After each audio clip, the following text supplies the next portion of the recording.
Hi అండి. Welcome to Miyapur farms. ఈరోజు వెజిటబుల్‌కి స్ప్రే చేస్తున్నామండి. ఆల్రెడీ తను మిక్స్ చేస్తున్నాడు చూడండి. ఇందులో ఏమేమి కలిపానో ఇప్పుడు మీకు చూపిస్తాను. కూరగాయలు యాక్చువల్‌గా 2 మంత్స్ బీరా, సోరా 2 మంత్స్ వస్తాయంటారు. ఆల్రెడీ 45 డేస్ ఆల్మోస్ట్ అయిపోయిందండి. ఇంకా వస్తే ఒక 10, 15 డేస్ రావచ్చు. సో ఇది లాస్ట్ స్ప్రే అనుకోవచ్చు. లాస్ట్ ప్రయత్నం అండి. మెడిసిన్స్ చూద్దాం ఒకసారి. నీమ్ ఆయిల్ అండి. దాంతోపాటు గమ్ ఉంది. ఇది గ్రోత్ ప్రమోటర్ అండి. ఇది వచ్చేసి ఎన్‌పీకే మిశ్రమము. వాటర్‌లో డైల్యూట్ చేసి మొక్కకు బలం కోసం స్ప్రే చేయడానికి యాక్టివ్ స్ప్రే అండి అది కంపెనీ గ్రోమోర్‌ది. సాఫ్ ఉంది ఫంగిసైడ్ రిమూవ్ చేయడానికి. ఇది కూడా గ్రోత్ ప్రమోటర్ అండి. అంటే కూరగాయలు, పండ్ల చెట్లకి ఎనర్జీ కోసం.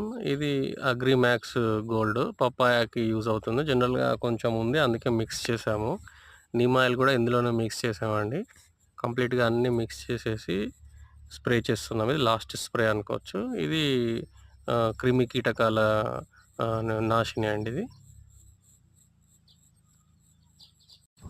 అన్నీ కూడా మిక్స్ చేసి ఉన్నాయి. సో ట్రెల్లిస్ మెథడ్ ఇది. ఇక్కడ బీరా ఉంది. ఇక్కడే పంప్ ఉండడం వల్ల ఇక్కడే మిక్స్ చేస్తున్నాము. సో ఈ విధంగా అన్నీ కలిపేసి 7 పంపులకి జనరల్గా 7, 8 పంపులకు అవసరం పడుతుంది. సో 7 బిందెలు అలా అంటే 7 పంపుల వాటర్ అందులో పోసేసి మిక్స్ చేసేసామండి. ఇది నీమ్ ఆయిల్. త్రిశూల్ అండి ఇది 10,000 ppm. జనరల్గా అది 1 ml per 1 లీటర్ వాడతారు. సో ఆ క్యాలిక్యులేషన్ ప్రకారం పోస్తున్నాము.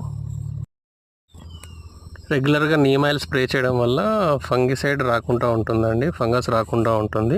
జనరల్గా నీమ్ ఆయిల్ అంటే చేదు ఉండడం వల్ల ఎలాంటి పురుగు కానీ, చీమలు కానీ, చిన్న చిన్న జీవులు కానీ మొక్కపైకి వెళ్ళడానికి ఇష్టపడవు.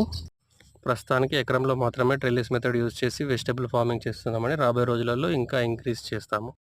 ఇలా స్ప్రే చేయడం వల్ల హై హీల్డ్ తీసుకునే అవకాశం ఉంటుందండి. ఇలాంటి మంచి మంచి వీడియోస్ కోసం ప్లీజ్ లైక్ చేయండి అండ్ సబ్స్క్రైబ్ చేయండి.